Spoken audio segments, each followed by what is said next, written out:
புட்லூர் அங்காளம்மன் ஆலயத்தின் அதிசயம் தெரியுமா? சென்னையிலிருந்து திருவள்ளூர் செல்லும் வழியில் புட்லூர் அங்காளம்மன் ஆலயம் அமைந்துள்ளது.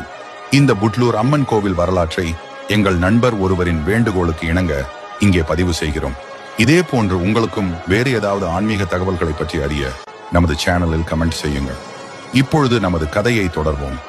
ஒரு சமயம் சிவனும் பார்வதியும் புட்லூர் வனம் வழியாக நடந்து சென்று கொண்டிருந்தனர்.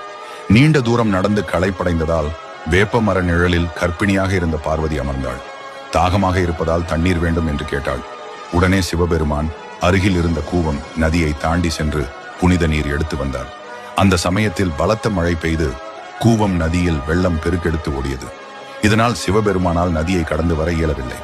எனவே வெள்ளம் குறையட்டும் என்று சிவன் காத்திருந்தார். இதற்கிடையே பசி தாகத்துடன் இருந்த பார்வதி அப்படியே தரையில் விழுந்து விட்டாள். அவளை சுற்றி மண் குவிந்து புற்றாக வளர்ந்து விட்டது. இந்த நிலையில் அங்கு திரும்பி வந்த சிவபெருமான் புற்றுக்குள் பார்வதி அமர்ந்து விட்டதை அறிந்து அங்கேயே நின்று விட்டார். அதை பிரதிபலிக்கும் வகையில் புட்லூர் தலத்தில் சிவபெருமான் தாண்டவராயன் அம்சமாக சற்று கவலை தோய்ந்த முகத்துடன் இருப்பதை பார்க்கலாம். புட்லூர் தலத்தில் பரமேஸ்வரி அமர்ந்த புற்று தற்போதும் வளர்ந்தபடி உள்ளது. மேலும் ஒரு நிறைமாத கர்ப்பிணி பெண் மல்லாந்து படுத்திருப்பது போல அம்மனே இத்தலத்தில் இயற்கையாக தோன்றியுள்ளாள். இத்தல நாயகி நவக்கிரக தோஷங்களை நீக்கி திருமண பாக்கியம், குழந்தை பாக்கியம் ஆகியவற்றை தருகிறாள்.